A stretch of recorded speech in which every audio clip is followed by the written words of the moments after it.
You know, reflecting back on that time, obviously it's a different group of kids, so you're never sure if it's going to be similar or not. But it took a little bit longer from an adjustment standpoint early in the year, I think, for us to get that chemistry that we rely upon to be successful. But on the other side of that is that that group was so energetic.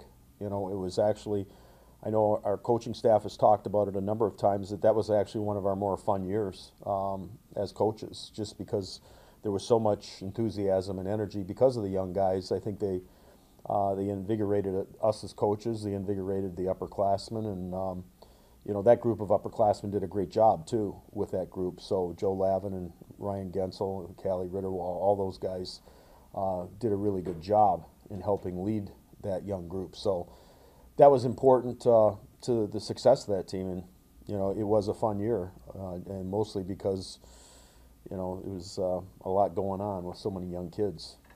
Yeah, I mean, you obviously know this is coming a few years out as your recruiting classes are shaping up. How do you prepare for a big influx of new faces? Well, it's difficult. I mean, we wouldn't prefer it this way. If we could, manage our classes to be closer to 6 or 7, it would be much better. We're trying to narrow it down. Actually, this class is only 10. Last class was 12, so we did narrow it down a little bit. But, I think that, we tried to make sure that we brought in, we have a few true freshmen, but we also have a number of kids that played 2 or 3 years of junior hockey, so they're not all 18-year-old freshmen. That was beneficial to us last time, and I think that we tried to ensure that some guys played an extra year of junior hockey. And it's not the same level quite as college hockey, but it does give them a little bit more physical development, a little bit more physical maturity, and emotionally, I think that it's better too. I mean, they come in a little bit better prepared, to step into the college game. How do you assess, I guess, the way the goaltender situation will play out here over the first few weeks? How do you want to approach that? Well, I mean, we brought Chad in specifically a year, in advance of Cal. I think that it's going to be an interesting competition in every position on our team, not just goal. But I think that Chad has the experience of having been here, but he's going to have to perform. It's up to him now to show the confidence that he can step in and play, and he'll get an opportunity early on. But so will Cal. I expect that early on both of them will play, and it's just a matter of if one of them steps up. If they both step up, it'd be great. I'll play 2 guys. I mean, some schools have had success with that.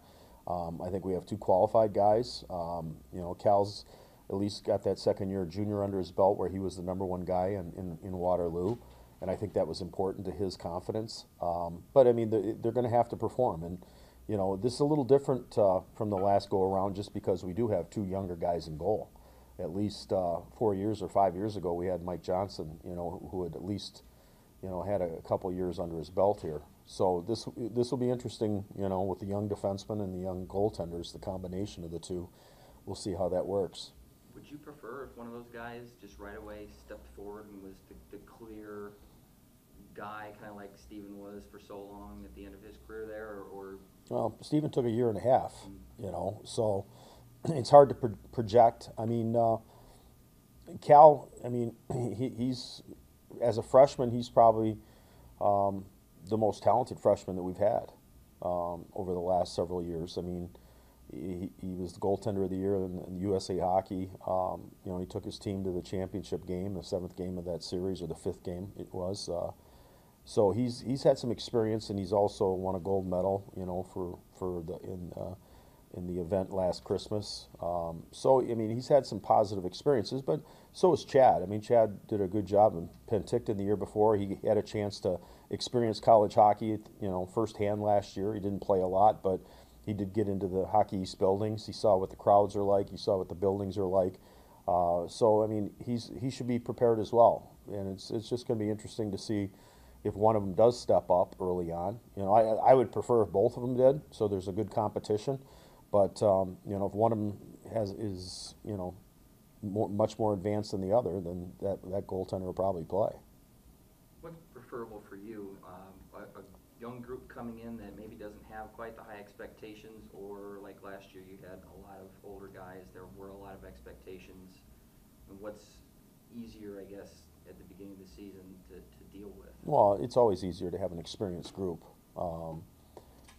You know who to put on the ice in crucial situations, and I think we'll have a feel for that with a lot of the returning guys. But as far as the freshmen goes, it's hard to say which guys are going to be ready to step up into those kind of roles right away. You know, we have, you know, we can certainly anticipate which guys might be able to step in and play more significant minutes, maybe special team situations. I mean, they're going to have to for the most part because there's so many of them. But you know, I think that they all, you know, all the freshmen are capable. Some of them are projected to be a little bit more projects, you know, that we recruited them to fill specific roles. But we have high expectations for, you know, 2 or 3 of the forwards and 2 or 3 of the defensemen to step in and contribute right away. And they're going to have to do it in key situations. Which one of those guys, I mean, what are the forward group, what are the guys that you really need contributions from? Well, I think, you know, offensively, I mean, you know, we have high expectations for Connor Hurley and Anders Bjork.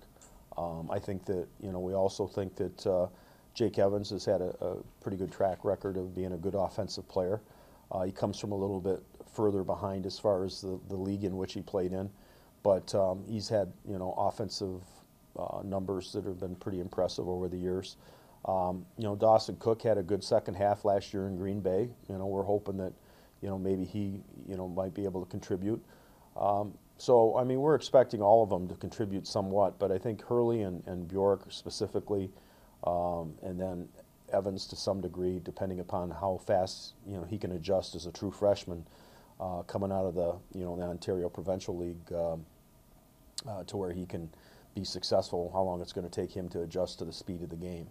On the back end, you know, I think Jordan Gross is a guy that we, you know, recruited, you know, 2 or 3 years ago because we thought he had great instincts, and he's probably very similar to Robbie Russo in a lot of ways. He has good poise with the puck. You know, I think that the big kid Luke Ripley's a little bit of a work in progress, but I think he's going to be able to contribute right away, step in and play. You know, and there's going to be good competition back there because you know, we had Justin Wade that didn't play much last year. We're hoping that maybe he can take a step similar to what Andy Ryan took last year. So it's not just about the freshmen; it's about a few of the sophomores maybe that didn't play a lot last year. Guys like Ben Osley up front, who's going to move back up front in a position that he played several years ago. You know, and also Allie Thomas, guys that didn't, you know, play a lot of minutes. You know, we're hoping that some of those sophomores can elevate too. Has Ben a permanent forward now? Or? Yeah, I mean, we saw some, you know, by accident last year, we saw some things in him when we had all those injuries and he was forced to play forward. We actually liked him better when he played up front as compared to playing on the back end, mostly because he played with a little bit more physicality, which is something that, you know, that we're going to need to add to our lineup with the losses of guys like Costello and Johns. We're going to need a little bit more physical play. And last year when we had those injuries, you know, Ben Osley and Allie Thomas both showed some physical presence to their game. And, you know, it's something that could be a benefit or a bonus to them if they can play with that level of, you know, consistency, playing physical. They may have a better chance to be in the lineup. With an influx of so many younger guys, do you need to tweak the way you run your system or to match what they can do now? Or is it just a matter of plug and play with the system that you have? Well, we always recruit to our system. We try to recruit players that fill specific roles. So we won't change our system, but we will put more emphasis on certain parts of our system early on.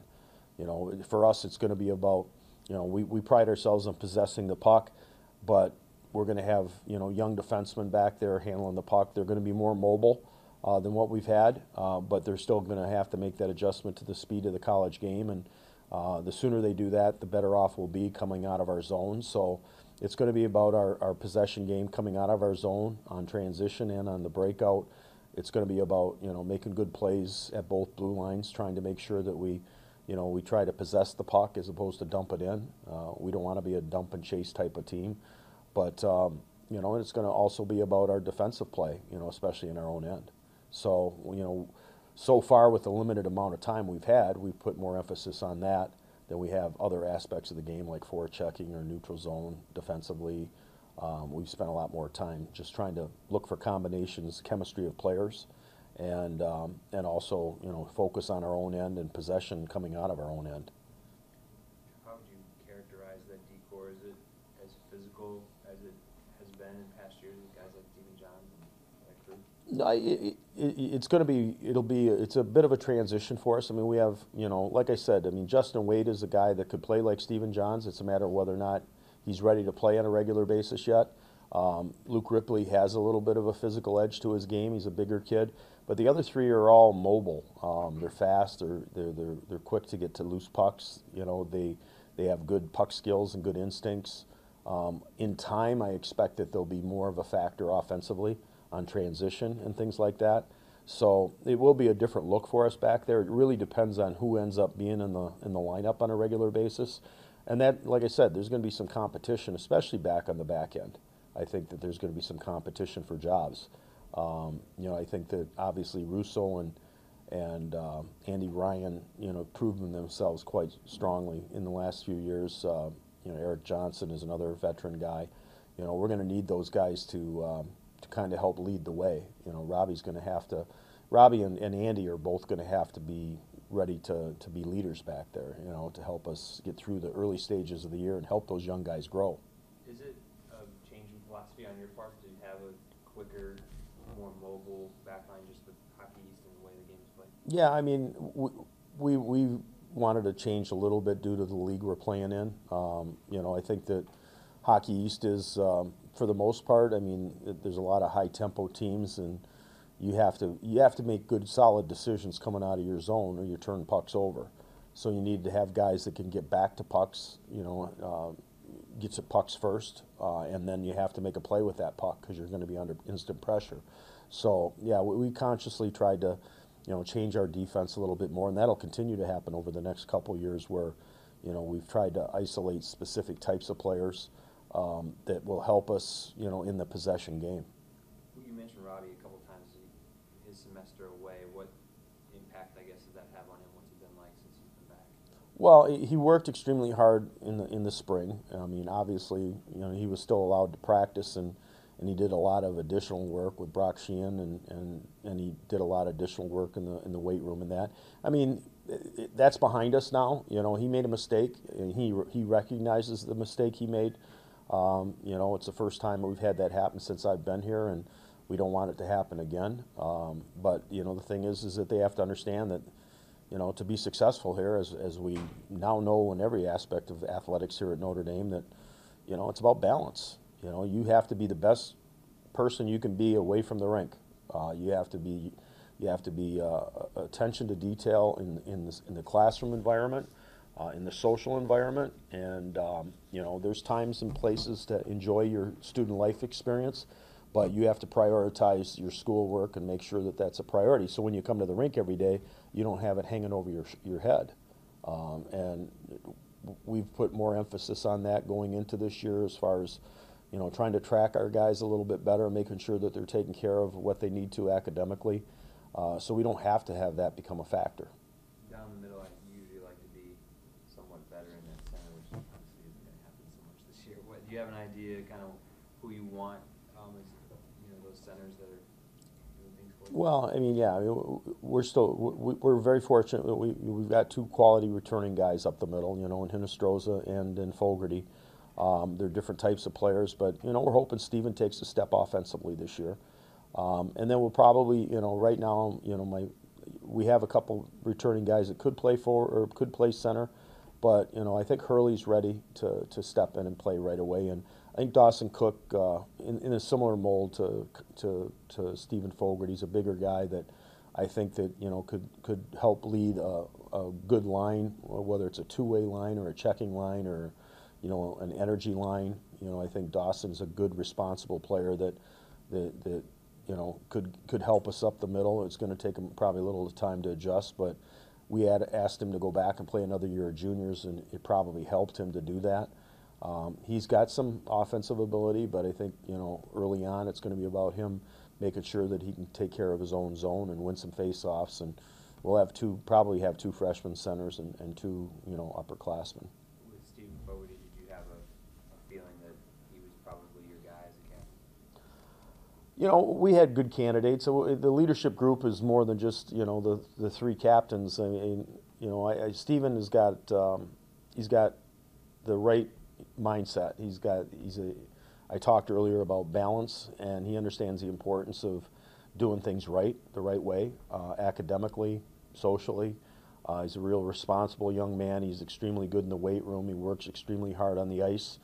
I thought he forged himself last year, especially at the end of the year when we played against Boston College. I mean, his line really was, the difference for us, and, him and Costello and Peter Schneider played against the best line in college hockey, and not only did they shut them down to a large degree, but they also scored some crucial goals for us in that series. And I think he kind of came of age in that series, in my opinion. I mean, I thought he had a good year, but I thought at the end of the year, I sensed there was a little bit more sense of urgency to his game. I thought that he was really focused, and that's what you want in your leader. You want a guy that has his head on straight, that when the big game's on the line, that he can elevate his game, and he showed that last year. And I'm hoping that he can take that confidence and start this year with a little bit more oomph to his game offensively. Something about those Edina guys in this program?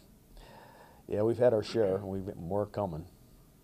As far as the schedule goes, you guys are home the entire first month. Is that on purpose to ease these guys in and kind of get their feet wet? Yeah, I mean, that was, I knew we were going to be a young team and try to schedule home games.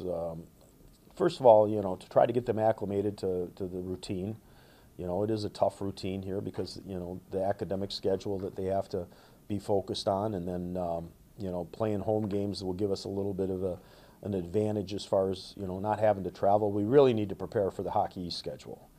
I'm not sure we were as prepared as we needed to be last year for what we were going to face in Hockey East. I think we'll have a little bit better idea what we're going to have to face this year, although we're going to go to 5 totally new buildings. So it will be as challenging on the road without question, but I think we'll have a better understanding of how certain teams play, and we'll have to try to be prepared for that part of the schedule, because that's going to be the important part of our season is once we get to that Hockey East schedule.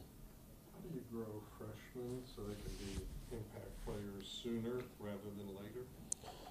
Yeah, I mean, you have to throw them into situations where they have to respond to them. I think that the more we give them opportunities to show what they're capable of doing in crucial moments of the game, whether it's on special teams or if it's in the third period, the interesting thing is, just like the last time we went through with the big class, is that you really have no choice but to throw them into those situations. I mean, you only have so many veterans, and you can't play them the entire game. So maybe it's a good thing that we have so many, because it forces me into playing them and putting them in those situations and allowing them to build confidence in playing in those type of environments. So how critical is it for you that they Well, it's going to be in a hurry? well, it's going to be really critical on the back end, whether it's in goal or if it's on defense. It's going to be really important, But we lost a fair amount of offense too. So, hopefully that's going to be more by committee. That we're going to get more production out of some of our returning guys and a few of the freshmen. But the defensive side is that that was we had some guys back there that ate a lot of minutes, and are gonna we're gonna miss those guys in some way. But hopefully these guys will end up doing things even better for us in the long run. But they're going to have to play those minutes in order to get the confidence to be able to play to their strengths. And you mentioned the good mentoring that group a few years ago had. What do you want to see out of your senior leaders with regard to bringing this class along? Is it just talking to them, or is it really taking it to them in practice, giving them a taste of the fire? Well, they've already, the nice thing is all these kids have been together all summer, and then they get 6 weeks here to start the school year, and so the relationships, the chemistry of the group is probably in a real good position right now, regardless of how young we are. The biggest thing now is going to be helping them through those moments that get challenging. There's going to be crucial moments in hockey games, and it's going to be the upperclassmen are going to have to lead the way. And with the young guys, it's all, teaching them how to deal with adversity, teaching them how to deal with, you know, tough game situations that they have to find a way to get through them and respond to them. I think that our culture has been strong enough over the last several years that, the freshmen just come in and now, the culture, it becomes part of them. And like I said, in the summer, a lot of that gets taken care of with Coach Rolinski in the weight room, and being in that tough, gritty environment on 6 in the morning workouts and having to go to class and, having to learn the campus and learn, how we do things here, even though it's a lot looser environment in some ways because we as coaches are not involved with them that much, but the returning guys are, and I think they did a good job with them this summer, and we do have we have a good group of seniors, and plus we have a real strong junior class as well. So, I think that guys like Austin Withrich and Peter Schneider up front and Robbie Russo, and I think that Eric Johnson. I mean, they're all good citizens. They're all good people, and I think that they want to continue having success. They don't want to take a nosedive this year because we're young. You mentioned about Hockey East and maybe not being quite as prepared as you could have been. What did you learn the first year through that league that you maybe didn't realize or didn't know before? I think it's more about the individual teams and how they play. I think that, first of all, we knew it was going to be a tough conference, and it will be again this year. I mean, there's probably going to be, very similar to last year, there'll be 5-6 teams that'll be in competition to make the NCAA tournament. And I wouldn't expect it to be any different this year. I mean, you may have some different teams that move to the top. You may have a few teams that move to the bottom. I think the biggest thing is just having a better understanding of when we play Northeastern, that we're going to be better prepared to play them. We're going to have a better understanding of how they play the game. You can watch all the film you want, but as soon as you get on the ice with a team, like last year, it was almost like every week it was like we were surprised. As coaches, as players, there was a little element of surprise in how the opponent played us or how we played, how they played the game. And we watch them on film and that. I mean, we had somewhat of an idea, but until you actually face them, you get to see how the opposing coaches matches lines. You get to see, all the little idiosyncrasies of the game. And I think from that perspective, we'll be better prepared. When we play Vermont, I think that might be our first series, Hockey East series. I mean, we'll have a better understanding of how they play the game, and we'll know some of their personnel better too. So we'll have a little bit more understanding of what to prepare for. In some respects, to 1 year, almost too small sample size of figuring those people out. Yeah, I'm not sure 2 years. I mean, it's going to probably be another full year before we fully get acclimated because we have not played at Northeastern's building. We have not played in Merrimack. We have not played at Maine. We're going to go to UMass this year. We're going to play UConn on the road, which is the only split series that we have. And we're going to go to BU. We've been there, but this group has not. This group has never been at BU. So all those different environments, all those different arenas, and we will have a better understanding of how they play. But we're also going to be going into venues that we haven't played in before. So it's gonna still be a little bit of a growing experience for us this year until we get through this league. I figured 2 full years of getting acclimated. Does the newness of that and the faces in the locker room give the coaching staff energy or keep you up at night? I'll tell you in about a month. You look at the way the preseason voting went for Hockey East. One poll you're 3rd, the other one you're 7th. Does that just kind of speak to that? Nobody really knows quite what to expect. I think there's such a small sample size of the league. It's so hard to project because there's so few. I mean, we'll be up to 22 games this year, and that's tough. I mean, you saw it last year. We were in 8th place in the league and 7th in the country, and that's partially due to our non-conference schedule, but it's also due to the fact that, we were 500 in the league in 8th place. We were like 4 points out of 2nd place. There's so few, everybody is so competitive that, 1 or 2 points can make the difference between 4 places in the standings. So the polls are kind of difficult, to evaluate. And, plus, sometimes coaches, they vote on those polls based on, what they think is going to be the situation, or maybe that they just naturally assume BC is going to be in the top of the conference, regardless of the fact that they just lost, 3 of the best players in the country. So, and they will be a good team. But my point is that everybody just naturally assumes they're going to be good again. Happy with the changes to the hockey's tournament? Yeah, I think best of 3 is certainly the best way to go. We did fine with a single game last year, but it would have been really disappointing and probably would have knocked us out of the NCAA tournament had we lost. So that's why best of 3 is the best way to go.